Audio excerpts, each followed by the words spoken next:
Nosso mundo é cheio de histórias de pessoas normais e anônimas que, enquanto vivem suas vidas diárias, têm um encontro com o inexplicável, que desafia a lógica e a racionalidade. Hoje, trago para vocês um desses casos inexplicáveis.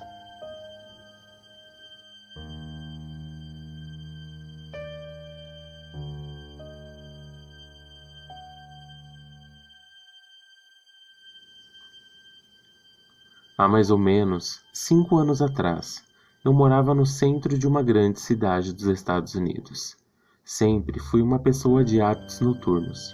Por isso, geralmente eu ficava entediada depois que meu companheiro de quarto, que decididamente não era uma pessoa da noite, ia dormir. Para passar o meu tempo, eu costumava dar longas caminhadas e passar o tempo pensando. Eu passei 4 anos assim, andando sozinha à noite, e nunca tive motivos para ficar com medo. Eu sempre zoava com meu companheiro de quarto que até mesmo os traficantes da cidade eram educados, mas tudo isso mudou em apenas alguns minutos de uma noite. Era uma quarta-feira, alguma coisa entre 1 e 2 da manhã, e eu estava andando perto de um parque, patrulhado pela polícia, perto do meu apartamento. Foi uma noite tranquila, até mesmo por uma noite no meio da semana, com muito pouco tráfego e quase ninguém a pé. O parque, como era na maioria das vezes, estava completamente vazio. Eu virei em uma pequena rua, a fim de voltar para o meu apartamento, quando o notei pela primeira vez. No final da rua, do meu lado, havia uma silhueta de um homem dançando. Era uma dança diferente, semelhante à valsa, mas ele terminava cada passo com um passo estranho.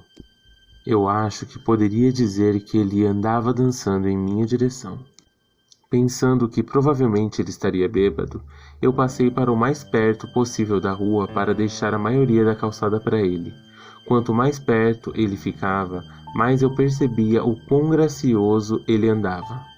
Ele era muito alto e magro e vestia um terno velho e surrado. Ele se aproximava cada vez mais, até que eu pude ver seu rosto. Seus olhos estavam bem abertos e a cabeça estava levemente inclinada para trás, olhando para o céu.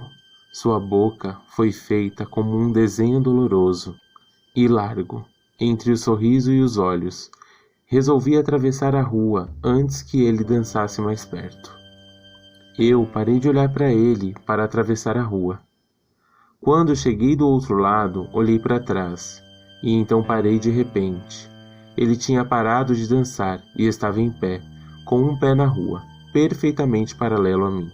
Ele estava me encarando, mas ao mesmo tempo ainda olhava para o céu. O sorriso ainda era grande nos seus lábios. Eu estava completamente nervosa. Por isso eu voltei a andar, mas mantive os meus olhos no homem. Ele não se moveu. Ficamos cerca de meio quarteirão de distância. Eu me virei para ver a calçada à minha frente. A rua e a calçada à minha frente estavam completamente vazias. Ainda nervosa, eu olhei para onde ele estava para ver se ele já tinha ido embora. Por um breve momento, eu me senti aliviada, até que eu o notei novamente. Ele havia atravessado a rua e agora estava agachado. Eu não poderia dizer com certeza, devido à distância e à sombra, mas eu poderia dizer que ele estava me encarando. Eu havia tirado os olhos dele por não mais de 10 segundos, então estava claro que ele havia se movido e bem rápido. Eu estava tão chocada que eu fiquei ali por algum tempo, encarando ele. E então ele começou a se mover em minha direção de novo. Ele dava passos largos e exagerados, como se fosse um personagem de desenho animado. Só que ele estava se movendo muito, muito rápido. Eu gostaria de dizer que nessa hora eu fugi, ou retirei meu spray de pimenta, ou meu celular, ou qualquer outra coisa, mas não. Eu apenas fiquei ali, completamente congelada, enquanto o homem sorridente rastejava em minha direção. E então ele parou de novo, mais ou menos um carro de distância, ainda sorrindo, ainda olhando para o céu. Quando finalmente a minha voz voltou, eu soltei a primeira coisa que me veio em mente. O que eu queria perguntar era: "O que você quer?" Em um tom bravo e imponente. O que saiu foi um gemido. O quê?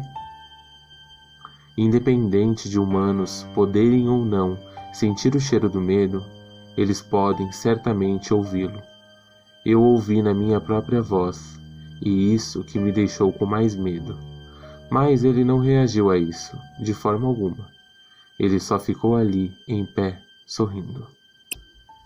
E então, depois do que pareceu uma eternidade, ele se virou bem devagar e começou a andar dançando para longe. Apenas assim, sem querer virar as costas para ele de novo, eu apenas olhei ele indo. Até que estivesse longe o bastante para ficar fora de visão. E então eu percebi uma coisa. Ele não estava mais se afastando, nem dançando. Eu olhei horrorizada como a forma dele distante crescia mais e mais. Ele estava voltando em minha direção, e dessa vez ele estava correndo. Eu corri também. Corri até que eu estivesse fora da calçada, e voltei para uma rua mais iluminada com pouco tráfego. Olhando para trás, ele estava longe para ser visto. O restante do caminho para casa eu fiquei olhando por cima do ombro, esperando ver seu sorriso estúpido, mas ele nunca aparecia. Eu vivi por mais 6 meses naquela cidade, após aquela noite, e eu nunca mais saí para caminhar à noite. Havia algo sobre aquele rosto que sempre me assombrava. Ele não parecia bêbado, ele não parecia drogado, ele parecia completamente insano, e isso é uma coisa muito, muito assustadora de se ver.